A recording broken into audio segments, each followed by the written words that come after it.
All right, so welcome everyone to What is the Future of Energy Storage with Solar? This course is brought to you by the GreenHome Institute. The GreenHome Institute is a nonprofit with a mission to empower people to make healthier and more sustainable choices in the renovation and construction of the places we live. Today, I will be your moderator. My name is Brett Little, and I am the program manager here. Real quick, this course is approved for multiple continuing education units, as well as under the energy pillar in our certified green home professional program, and AIA health, welfare, and safety, which may make it applicable to your state-based design or contractor license.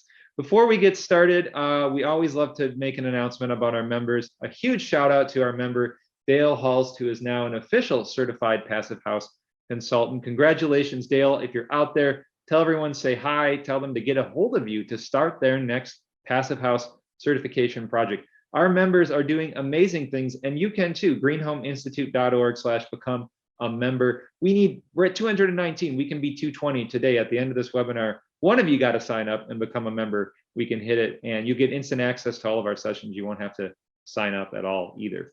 And before we get started, a huge thanks to one of our top tier sponsors, Panasonic Ventilation. What can we say? I mean, go to this link right here. Everything's right there. Everything you need: bath fans, supply fans, energy recovery ventilators, range hood ventilation, controls, everything you need. It's such a great site that I use to help people figure out what to do for ventilation. Everything's there. I've got their Whisper Green products, always use them, and they just work great. They're going to keep fresh air. We need fresh air right now with everything that's going on. And one thing that's really new that I want to point out is their IntelliBalance 200. This is going to get a much bigger system for larger homes, homes with more people, smaller commercial offices. That's an energy recovery ventilation system that is basically going to take wasted energy that you're using to ventilate your space, capture a lot of that energy, keep people healthy and not waste a lot of energy and money, and increase your energy ratings. I've got the IntelliBalance 100. It's cold weather climate version 2, so it keeps working even when it gets super cold. You can kind of see here how it works. There's the Whisper Comfort, which works out really well on small apartments, smaller homes, tiny homes, little units. Then you got the IntelliBalance 100, which I have. And this really works for decent sized homes. And you're going to get a lot of good ventilation there. And now they've just released the 200, which is going to ventilate much bigger spaces as needed to hit those ASHRAE scores to make sure CO2 levels stay at 600 parts per million or wherever you want to keep them. We know that it's going to work a lot better. So check them out over on their website on Panasonic under ventilation. And just real quick too, Panasonic has solar, if you didn't know that or not, and we're going to talk a little bit about that. These are a photo of my solar panel, nearly a 4 kW system. Works perfect. Even in the wintertime, we're still pulling energy. Even when it's cloudy, we're still getting energy. We've got nearly 5 megawatts of power. I've had it for a year now, and so it works, and we can, it'll get the job done. So make sure to check that out as well. And thanks to our second tier sponsor, Rockwell, they've got insulation for the entire project from top to bottom that is permeable, that is spun mineral wool, and that's going to have a pretty good R value. And so that goes from the bottom all the way to the top. And they've got training that's coming, and you can sign up to get access to training to win a free set of insulation on their website over at Rockwell. So with that, I want to hand it off to our speaker today, Vicky Kumar. And so Vicky, welcome, and please do take it away. Thanks for joining us. Thank you, Brett. It's really exciting to be here today. I'm just seeing the chat box with all the different types of folks who have joined it. Happy Wednesday, everyone. Let me share my screen for today's presentation. But before I deep dive into the presentation itself, I'm Vicky Kumar. I work as a systems engineer for the Panasonic Solar and Energy Storage Division. My background is specifically in mechanical engineering with a focus on energy automation. So a lot of exciting stuff has been going on in the renewable energy space all over the country, and Panasonic is one of the leading companies when it comes to innovation, as well as having the most the best quality products out there. So without further ado, today we're going to talk specifically about the fundamentals and what the future looks like for energy storage.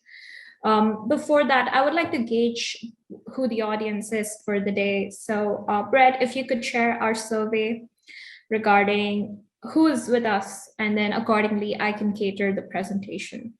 So you might see a poll pop up in front of your slide, which asks what stage of the project do you get involved in?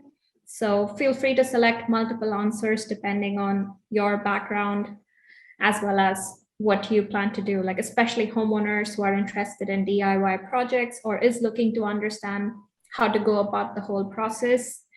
Do select the DIY option. And if we have architects, designers, installers, please do choose the appropriate option.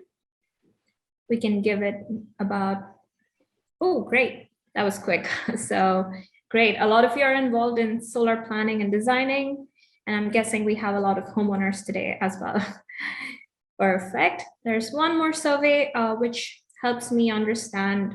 Brett, if we could move to the next one. Thank you. So this helps me understand what you would like me to focus more on. I have prepared the material for specifically energy storage, and we'll also be talking about solar. About like 30% of the material is on solar. But if there's something you would like me to cover more in depth, as well as talk about what you currently offer, that should help me gauge you better. Few more seconds. Homeowners, feel free to skip this question, but great. All right, so that's a good amount of interest in smart load panels. So, and it's great to know that you're offering it. So I will be touching upon that as well. Perfect. So let's move forward.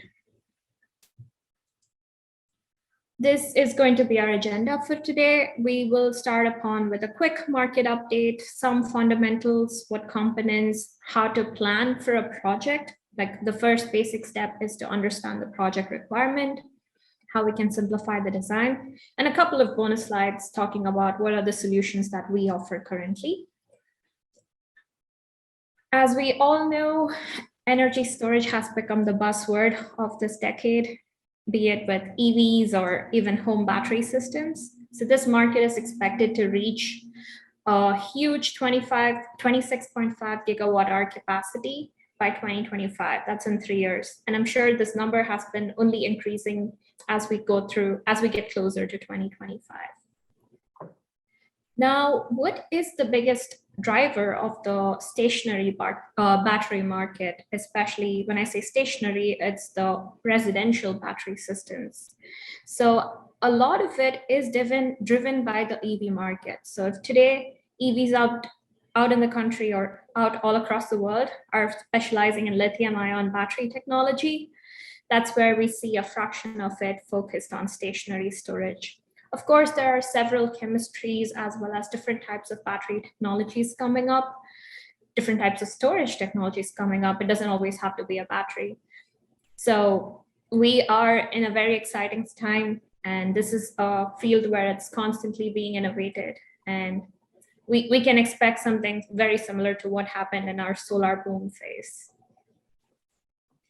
What is driving this market of residential storage? And this picture, everyone can relate, maybe back in 2020 and 2021 when we all started working from home. Our energy needs at home only started to increase, and it was critical for us to not have any interruptions. We also noticed that power outages, both planned and unplanned, are becoming very, very popular. It shouldn't be though, across the country. So a lot of homeowners want energy independence. Snowstorms and other natural disasters have only made it critical for us to have backup power that we can access, especially when we have solar panels on our roof and have a renewable option to access our battery technology. So these are the various residential energy storage options that are available in the market. There are more popping up, but the most common ones are diesel generators, which a lot of us, that was a go-to option for energy storage before battery technologies took up the arena. When it comes to diesel generator, not the cleanest source, but it's one of the most cost efficient compared to the other options out in the market. It's moderately compact, and the switchover speed can be both manual or automatic. And when I say switchover, it's about how quickly can it back up your appliances when there's a grid outage detected. The other one that I want to jump into is the uninterrupted power supply, or the UPS, where the switchover speed, like you don't even notice that it's transitioning to your backup power. And it's pretty expensive, and it's most commonly recommended for digital appliances, especially if you have desktop computers and you don't want the clocks to reset on your computers. We have the UPS as an option.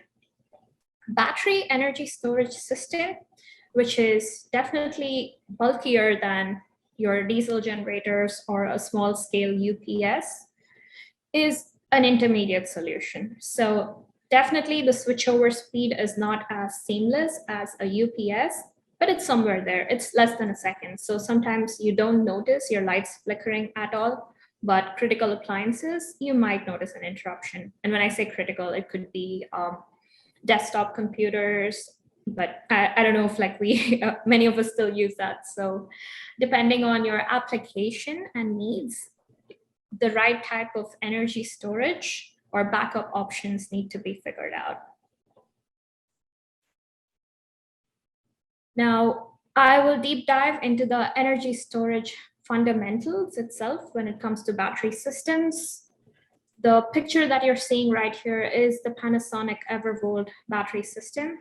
I'll talk about the components shortly, but the first step with energy fundamentals is the word energy and power. Those two, we keep using it synonymously, but there is a difference that we need to keep in mind.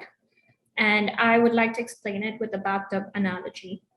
So energy, which is denoted in kilowatt hours, is the amount of water that can be stored in a bathtub, or the capacity of a battery bank to store power, or like power over different durations. Whereas power in itself, denoted as kilowatts, is the rate at which the bathtub is being filled. So that can be the size of the tap, as well as if it's discharging, it can be the size of the sinkhole for the bathtub itself. So these are some things to keep in mind when we talk about battery systems itself, because energy describes how long your battery bank can last, provided a certain amount of appliances are connected. Whereas power determines how many appliances you can connect and what's the total consumption at a very specific instance of time. So these two are going to be critical because energy is determined by the battery bank itself, or the size of the battery, and power is determined by what inverter you connect this battery with. Now, a lot of you know or must have solar systems installed already in your house. But one of the common misconceptions is that solar panels will work even during an outage, which is not so. Because what happens during an outage? When there is no grid interconnection for the solar panels, the solar system also has to shut off, because that the power, if the solar panels are generating more power than what the house can handle, then there is no way for that power to go back to the grid. So during an outage, just your solar panels is not sufficient to back up your home. So that's a safety mechanism of most solar inverters, and they will shut down. That's where battery comes into picture. So with batteries, you can not only maximize your solar power during an outage, you can also have the excess solar power generated during the day, especially when most of us, if we have started going back to offices, when we're not at home, there's so much of energy being produced by our solar panels. But in the nighttime when we need it the most, we don't have access to it. And that's where a lot of people have started investing in home energy storage systems. One other parameter to keep in mind, so we covered energy versus power. Now the next question with battery systems is AC versus DC coupling. And here's a quick overview. So solar panels produce DC power. Batteries store energy in the form of DC power. Whereas our home appliances are all rated for AC applications. So that's where the coupling comes into question. If it's DC coupled, what it means is the battery has an own inverter for conversion to AC power, and the solar panels can directly tie into that inverter itself. So that means there is just one single inverter that can tie into both your solar panels and battery. This inverter will have an inbuilt PV string inverter. So that's the technology behind it. But in short, if you're someone who's planning to get new PV systems in your house, you don't have an existing solar array with an inverter, then this is an option to go for, because that way you're minimizing the number of components needed to achieve a solar plus battery system. The efficiency is also slightly higher, not a huge difference, but it's slightly higher because you just have a single block connecting your panels and the battery, rather than having your PV array go through a separate inverter of its own, and that being AC coupled to your battery inverter. AC coupled, it's great for existing PV systems because a lot of you who already have solar panels installed and have a solar inverter such as SolarEdge, Enphase, Sunny Boy, if you already have them, you can still get battery backup by AC coupling it. So there is an AC coupled version of the battery systems. That is something you need to keep in mind. It's easier to sell, design, and code AC coupled systems because a lot of the times when a homeowner wants to invest in their solar, they start with solar and then consider battery down the lane. So if you have an existing inverter on site, we also have the DC coupled option, so you can seamlessly add on a battery backup.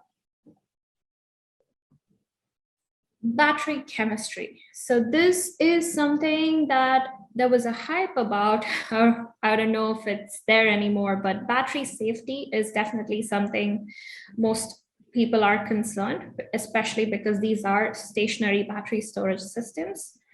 However, something to keep in mind is that all of these chemistries outlined here are the lithium ion technology, and of which you have different factors like based on which the chemistry depends on.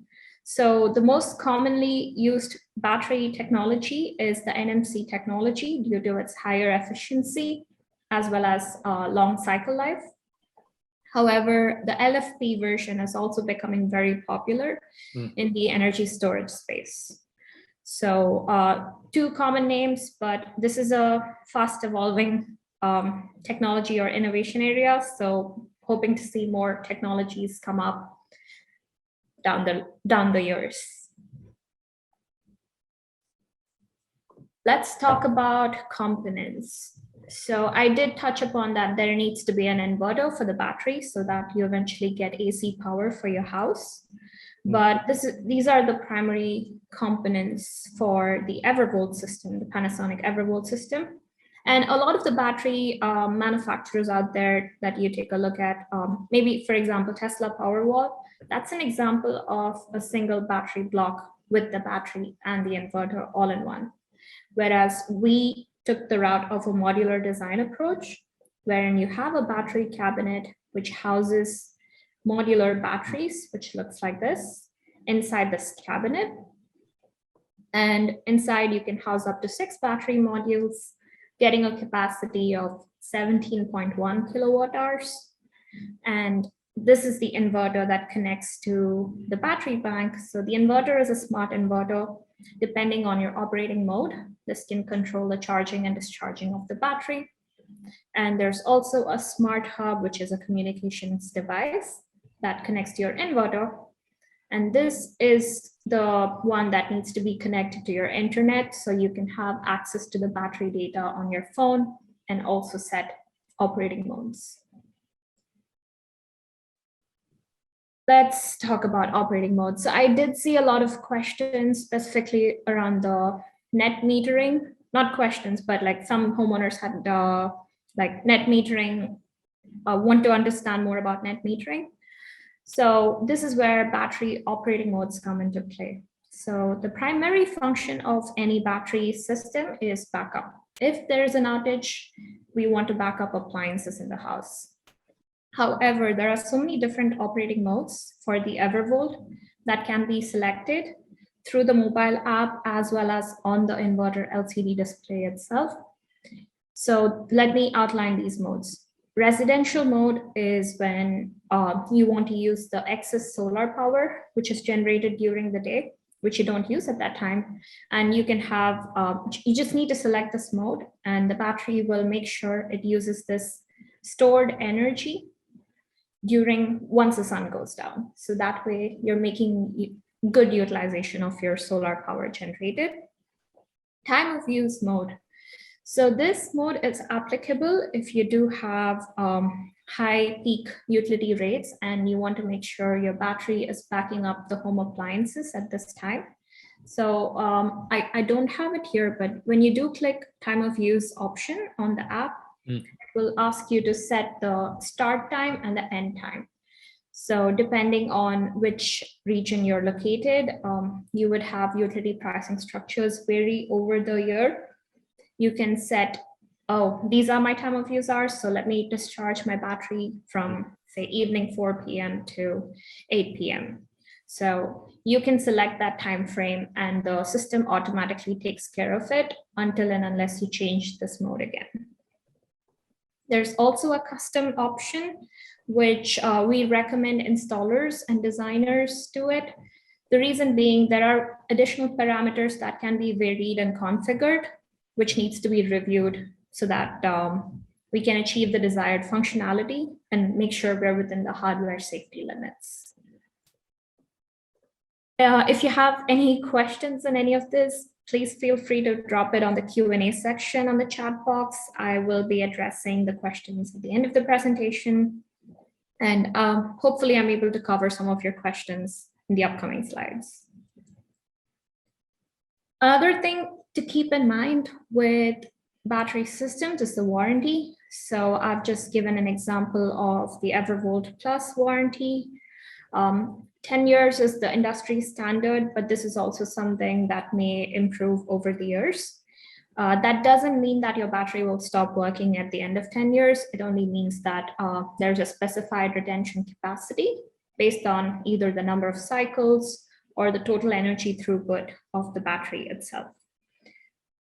Your battery will still function, but just not at the promised, let's say, the maximum potential that it had at the beginning. But 10 years is the industry average for battery warranties. Something to keep in mind, because most of the PV arrays, they are rated for 25 years. So with batteries, this 10-year period I'm hoping it would increase, but that's the warranty. And now let's deep dive into project requirements. So we got an understanding of what the components are, what are some of the parameters to keep in mind, energy versus power, AC versus DC coupling, warranty, how to use my battery system, what are the different options, and so on. The first step to investing in a battery system is understanding the customer expectations, or homeowners deciding what your expectations are from the battery system. And as you can see, home sizes across the country are vary. Everyone has different energy needs. And unlike a PV array where you have, okay, if this house consumes so much, let's put so many panels on the roof. Every battery system project can be unique depending on what the customer requirements are. So we can start up with like critical appliances backup. So these are customers who want to back up their refrigerators, garage doors, basic appliances in the house. So during an outage, that they are able to use the critical appliances. And when I say critical, I'm not including air conditioner in this just yet, but any essential appliances would be some of our customers.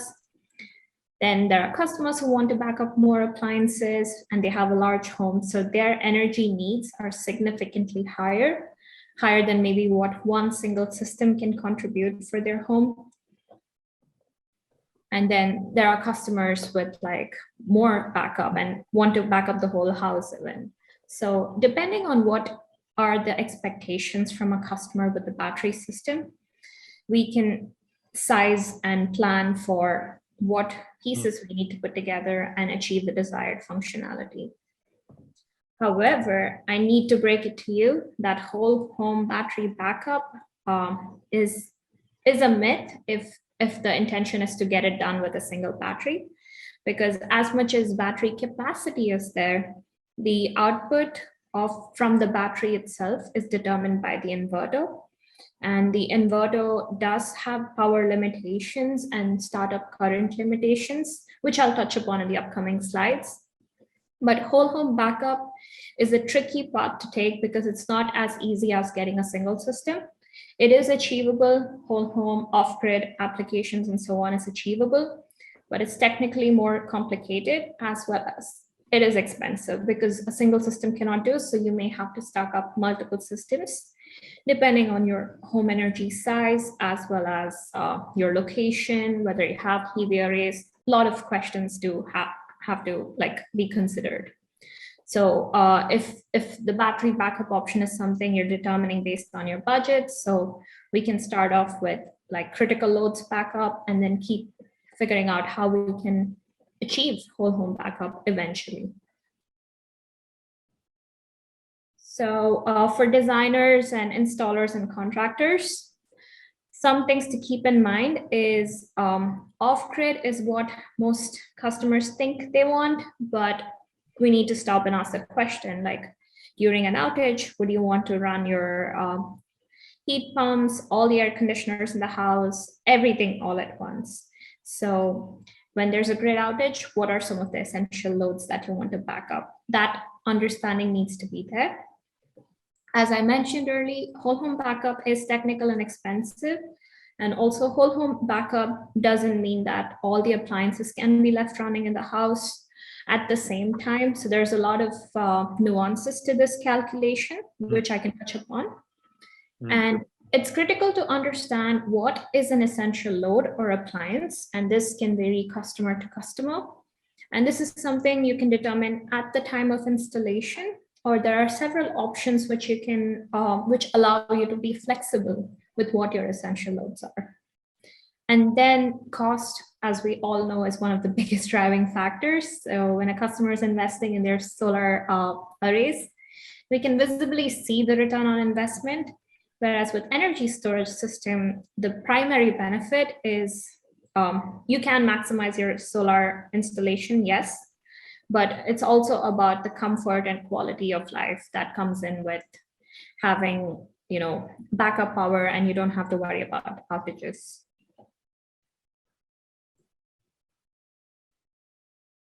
Talking about the design aspect. So we know what our battery systems can do. Now we need to analyze what our energy needs are. So a lot of the energy usage in our home is spent on heating and cooling. As we all know, air conditioners and ventilation systems do draw a lot of power, closely followed by refrigeration and heaters. And lighting does contribute to a significant amount of energy, but appliances and electronics are something that can be easily backed up with a single system. So this is a rough data that I pulled in from EIA.gov, but 30.5 kilowatt hour is the average energy consumption. And now you pick and choose what your essential loads are. So refrigeration, lighting, appliances, electronics, and water heating. So accordingly, you get a number of, like, say, 15 kilowatt hour is the backup capacity you need for a day. And then using that is one of the metrics to figure out how much battery bank you need.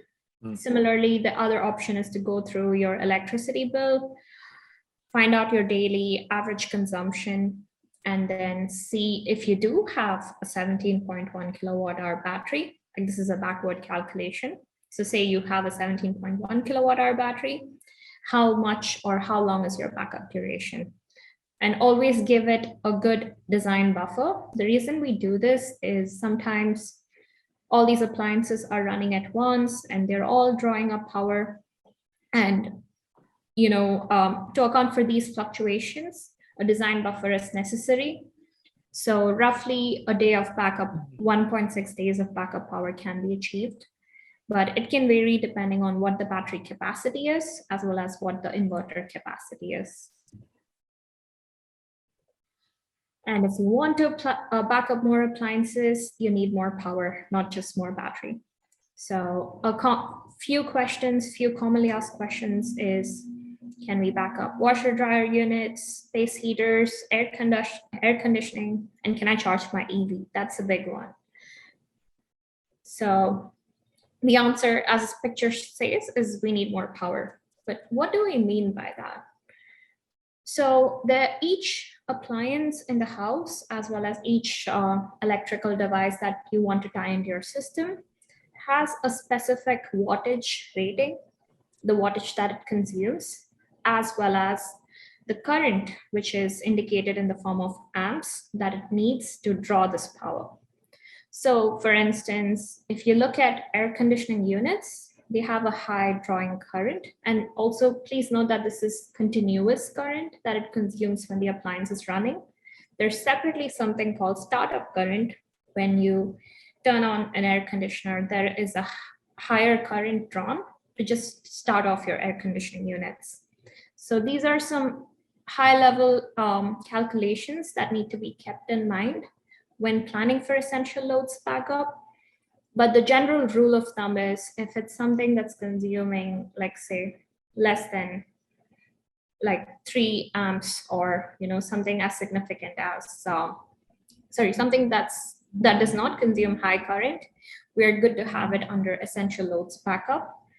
And if you do have high current drawing appliances that need to be backed up, then we just need more inverters to be stacked together so we can obtain more power. So these are the single unit current ratings. So we did the current value of each of the appliances. So if you choose to back up your laptop, phone charger, computer monitor, make sure all these amps are getting added up. This is kind of like keeping in mind that if you do run all these appliances all at once, you're not drawing too much power from the system. So once you have the total calculation of all the current units drawn by all these appliances, make sure it's within the system's continuous current and surge current values. So this is a critical value that needs to be looked into. This is mentioned in the spec sheets of all the battery manufacturers. So we currently stand at 23 amps continuous, whereas that's pretty much like the industry average. There are some competitors who offer like higher current capacities, but that would also mean that the inverter power output is higher. So surge current is something to keep in mind while designing. Not to worry too much about it because all of these can be approximated and estimated, and most electricians and contractors are pretty well aware. And this is the panel that they can have access to when selecting the essential loads. So from your main panel, all the essential loads can be selected and wired accordingly to the battery system. Keep it simple. That's the motto when it comes to energy storage system. I know I did cover a lot of technical concepts here, but always remember that if you are investing in PV system, or if you are investing in solar, make sure you have battery backup in mind, that if not now, you will eventually have batteries as well. The reason being, there are some PV sizing guidelines that need to be kept in mind, because how much PV can you connect to the battery is also a question that needs to be checked. We don't want to oversize the PV array so the battery cannot handle the significant amount of power coming in from the PV. At the same time, we don't want to undersize the array and we don't have enough solar power to charge the batteries sufficiently. And the next question is, how big of a system can I afford? If you can afford more batteries, buy as much of battery possible. The reason being, especially for the duration of backup, or how long can my battery backup last, that is determined by the number of battery modules on your system. And the more battery you buy, especially with ITC and S-chip, you have a lot more incentives, and ITC rebates are going to go off soon. So make good use of that investment. And keep the design very simple. So pick and choose 4 to 6 20 amp circuits that can be backed up per system. This number can vary. If you have lower current drawing appliances, you can back up more appliances. And then also there's an option of smart load control or smart load panels that we spoke about at the goal to allow us to back up more loads, which I will touch upon in one of the upcoming slides a little bit more in detail. All right, so how is it all wired up? Like what actually happens when you have a battery system? The diagram that I'm showing here shows what if like a case where you already have an existing solar array and you already have an existing solar inverter, which is connected to your current home appliances. However, now if you have a battery in between, the way it works is the grid power coming in from the main panel is connected to the battery, which will help us know whether the grid is present or not, and also feed back any excess energy either from the solar or the battery to the grid. And the solar array, the power produced by the solar inverter is connected to your backed up loads panel. So what happens is if there's any solar power being produced by the solar array itself, that would back up your loads, and any excess power would be used to charge your batteries or can be sent back to the grid. And there are so many different ways to program like how the charging and discharging happens through the operating mode. But in a sense, if it's a system with an existing solar inverter, that connects to your backed up loads panel. Whereas if you have just the solar array, it's a new installation, that can be directly connected to this inverter right here, the battery's inverter, the block on the left. And we don't need an extra solar inverter for DC coupled systems. This is for basic partial home backup, where you're backing up only the critical appliances. Now, if the customer does want more backup, you have different options right here. One option is to have multiple systems stacked together, and we need an external ATS in place to switch over, acting pretty much like a gateway. And then on top of that, you can also add smart load control panel, which can help you control and program what loads you want at which time. And I will dig deep into that, but this is the overall configuration. So there are different options that can be achieved for more backup power. And that's why it can vary depending on the customer requirements, and the technicalities the design can change depending on what the customer needs. Smart load control, what is it? So in the previous slide, we did see an image of the conventional main panel that most households have. The way to make it a smart load control panel is have smart circuit breakers. So there are different options out there which do smart load control. The common names that I've heard of are span, lumen, and now even like most electric panel manufacturers also have started looking into smart load control. Essentially, all the circuit breakers that we see here are automatic now. And when we say automatic, it can be controlled through your app. This type of functionality helps us manage the energy usage coming from the battery in a more efficient manner. To simply put, a homeowner does not have to decide exactly what what essential loads they want to back up at the beginning of the installation. This will give them opportunity to add more loads into the backed up option and selectively choose, okay, today I don't want to run any of the other appliances. I only want my air conditioner running. That can still be achieved.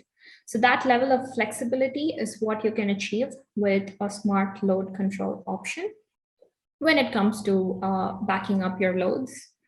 But there's also more to it.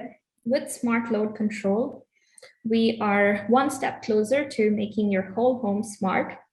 And this is the future of energy storage. It isn't always about adding too many batteries for your system to back up.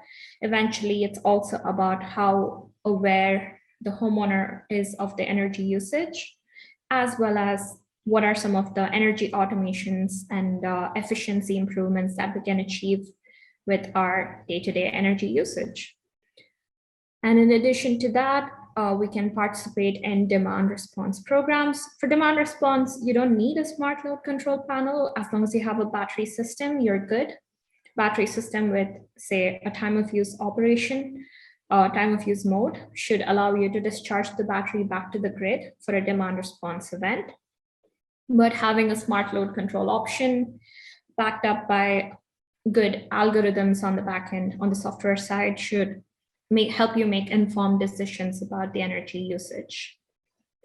And having solar panels, batteries, EV chargers only add to this list of becoming one step closer to grid independence, or improve or mapping the way like you derive your power. So renewable sources, eco-friendly sources are on the table with this type of load control functionality.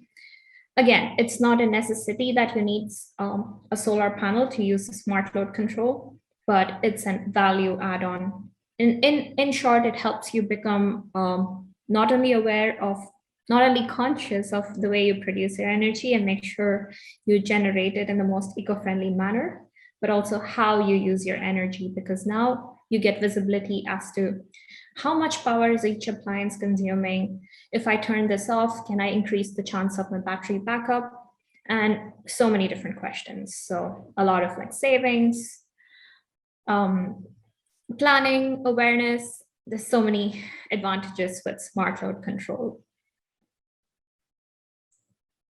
Now some bonus slides where I can quickly cover what products and solutions that we offer currently. And I will be getting done with this presentation soon, so looking forward to all the questions.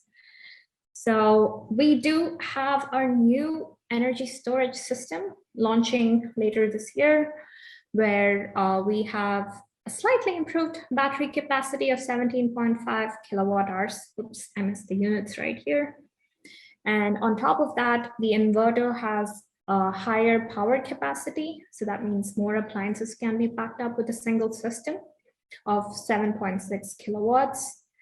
And outdoor rated. So our previous generation product was indoor rated, but now we have outdoor rated option.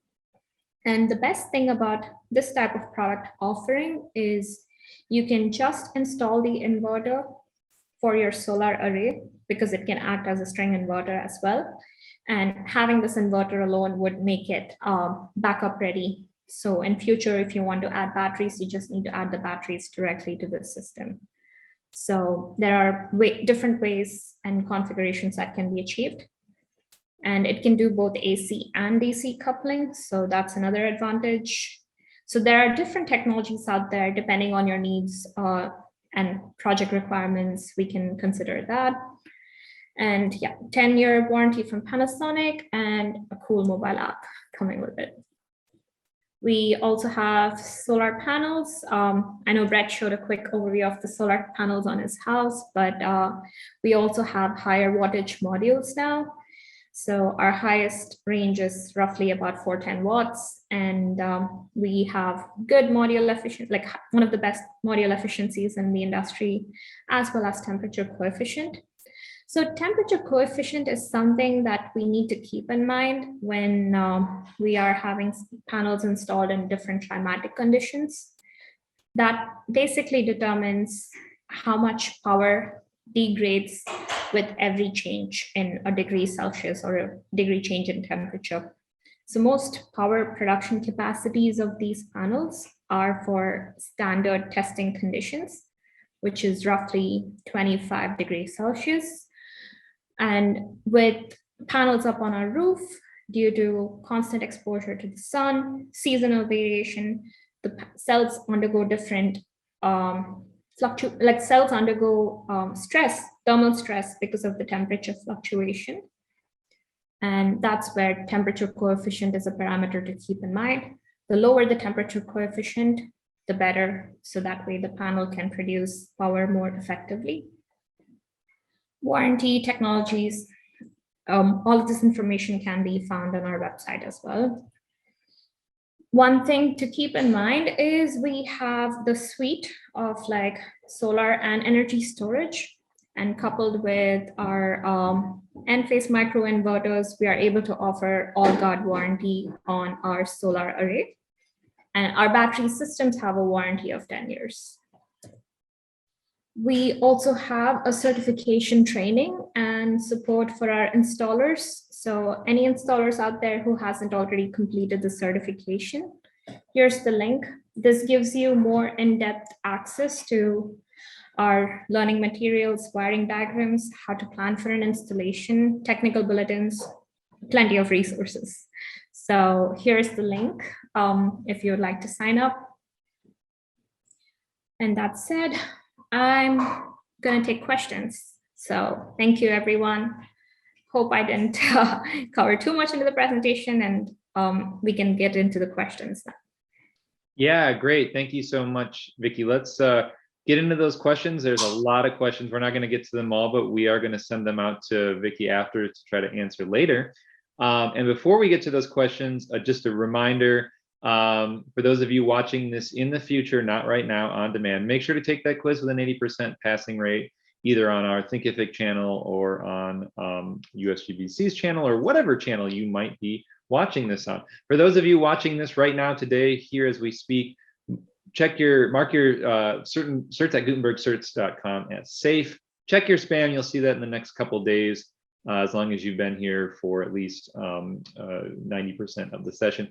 And before we move on, again, a huge thanks to our board of directors, all of our volunteers that have been speaking here every Wednesday, and our executive director, Jose Renya, our nearly 220 members, and all of our top tier sponsors, Mitsubishi, Rheem, April Air, Build Equinox. They all have products that are going to help you be more sustainable, build greener. We need to go all electric. We need to go net zero. So let's do it. They're going to help you definitely get there.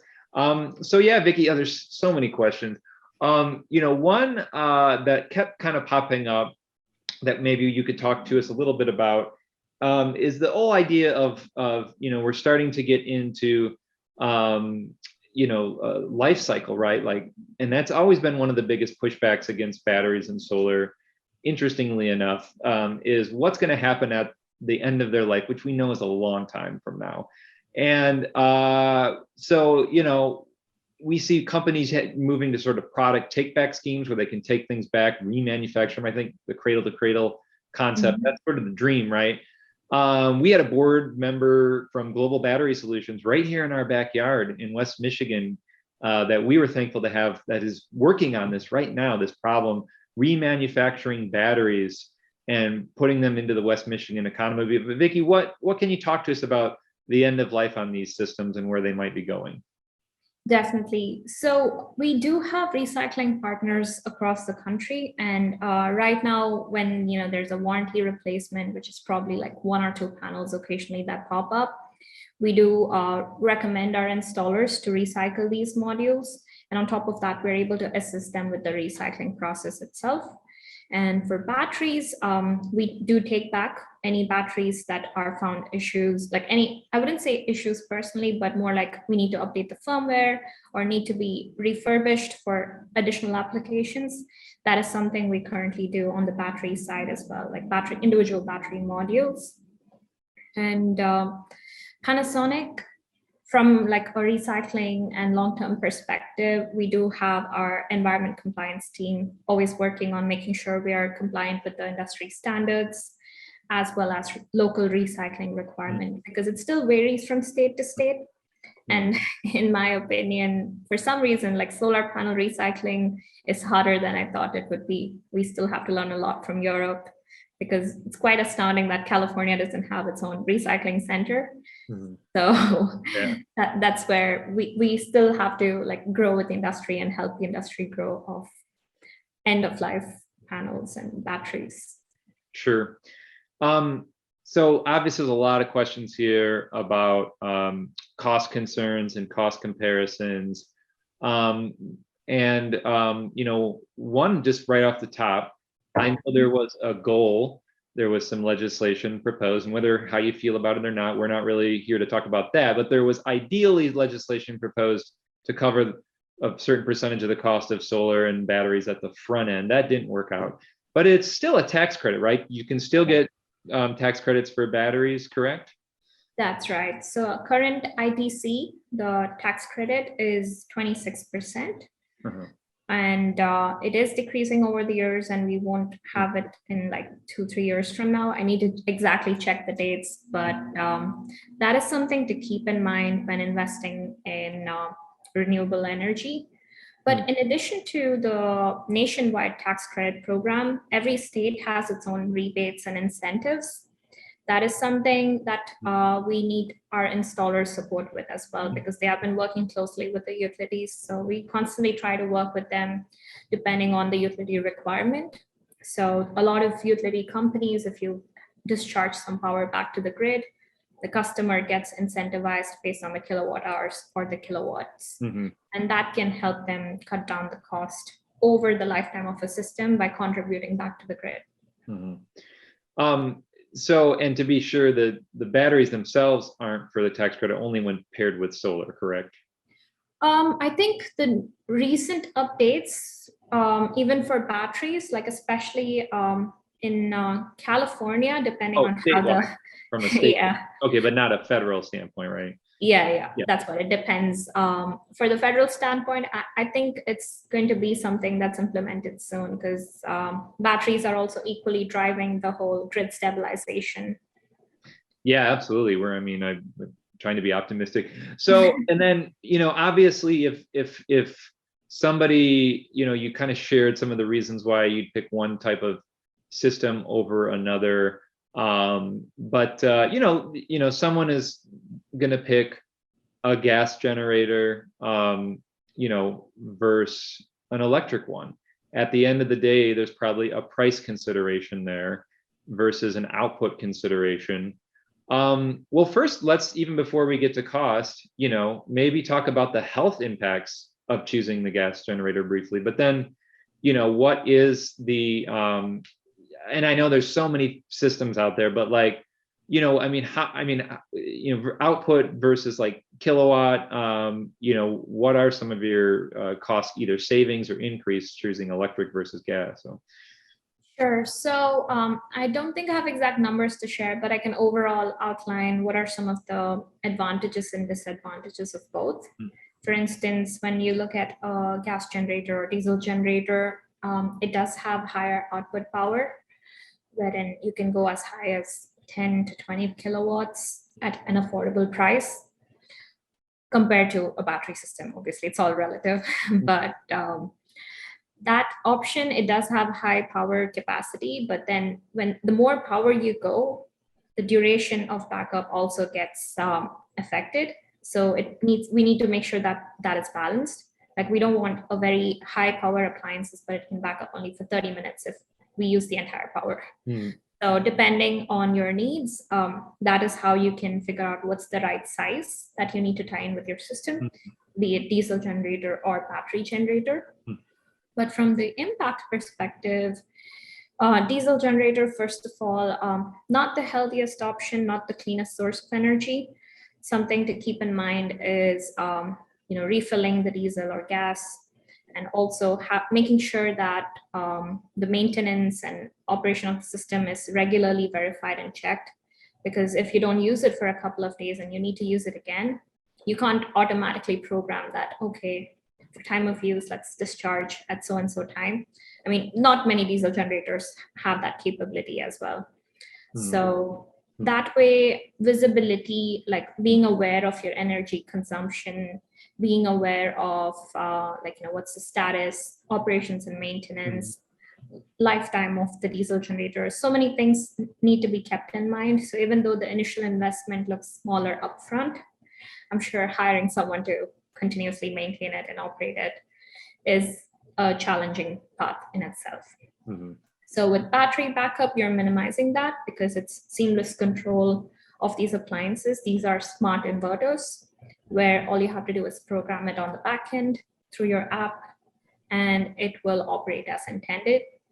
So, and also it's an advancing space. So the more functionalities you need, it can be implemented in the app. Yeah, and just anytime you hear, whether it's a winter outage or a hurricane, anytime you hear about these massive outages, sadly what follows next is carbon monoxide poisoning, and a lot of it is just misuse of generators, gas generators. It's very sad. Make sure every home has a carbon monoxide detector in it. Low hanging fruit, do that right now. All homes, even electric homes. But these types of batteries, it's a safety thing. What is the health impact of not? What is the financial savings of not having carbon monoxide poisoning? I don't know. Can you put a price on it? It's kind of crazy. It's a value add-on. Yeah. So, so one of our members had a great question. Good area for solar, good net metering laws, no grid outages, not yet, right? Climate change is coming. What's the value of a battery? In terms of value, again, I know this can be cost or also like value add-on from a battery system. But one of the biggest things as we see is we are noticing a lot of grid fluctuations. And that doesn't mean, it's a significant power outage, but it can also be like some frequency variations or grid instability. And outages, as far as I know, is like prevalent. Like, we have all experienced outages, like at least once in a year in some cases, maybe short or long. And these outages are one of the reasons why battery systems are out there, like most customers need it. But in addition to that, there's a lot of savings that can be, your solar savings can be maximized because now you are having this option to hold your solar power, store it in a wallet, and then when you need to send it back to the grid so that you get the maximum return on that solar investment, especially during high peak rates, you're able to do that. And secondly, there are some instances where the utility does not want you to send the solar back to the grid because it's too much power. And that's when most inverters, they either shut down or, you're clipping off the power. So even though that capacity is there, you're not utilizing it efficiently. And that's where, again, having your own wallet, like savings account, helps. So that's where battery becomes a value add-on because it's sort of like your savings account. I think that's the best analogy I can put out there. Yeah, no, thank you for that. Well, Vicky, I know that we have so many questions, but you need to get going, and we're super thankful for your time and joining us today. Just a real quick reminder to everybody to, interest rates are still low. They are going up fast for various reasons, but if you're looking for ways to fund battery and solar projects, you can definitely do this through low interest mortgage refinance rates through construction loans. That's personally what I did, and it was able to allow me to get the borrowing power I needed to buy solar, to buy battery, and get a good quick return on investment. So I put in a little link there, which you can follow about my project, and then follow that to a big article I did with Rise on how to do this. Even when rates go up, they're still super low. So this is a great strategy for all of those who are like, how the heck do I pay for this? The refinance market is conventional. It's not special. You can use it to do that. So anyway, Vicky, I know you have to get going. Thank you so much. Where can people go to contact you to learn more or find out more? Sure. So I will drop some links in the chat box. The contact email that you see here, if there are any technical questions, it gets forwarded to me. And if there are any sales or pricing related questions, product availability, then it gets forwarded to our sales team. So depending on your type of inquiry, just any type of inquiry, feel free to shoot it out here, and then you will be put in contact with the right person on our team. I have also, whoops, I think I sent that message to you, Brett, but let me send the link for the Evervolt certification program. So this is for installers and designers and contractors. So once you're on this program, you become a part of the certified installer community, having access to all our latest resources. And on top of that, if anyone does want to reach out to me, I can drop my email here for any technical questions. Again, if there's some other questions, I will make sure you get forwarded to the right team member from our side. But it was a pleasure addressing this audience. It's quite exciting to see everyone here, and I'm looking forward to getting back to most of your questions offline over email. So I'm sure Brett will hold me to it, but thank you for organizing this. Definitely enjoy presenting it for you all. All right, well, thank you all for joining us, Vicky. It was good to connect and officially meet you here too. So thank you so much. Take care. Perfect. Thank you. Thanks, everyone. Bye-bye. Be sure to check out all of our courses available online that you can watch anytime and anywhere to pick up your CEUs. Before you go, make sure to subscribe to us on YouTube to get weekly updates and stay up to date on green building science courses, webinars, and home tours. Thanks again.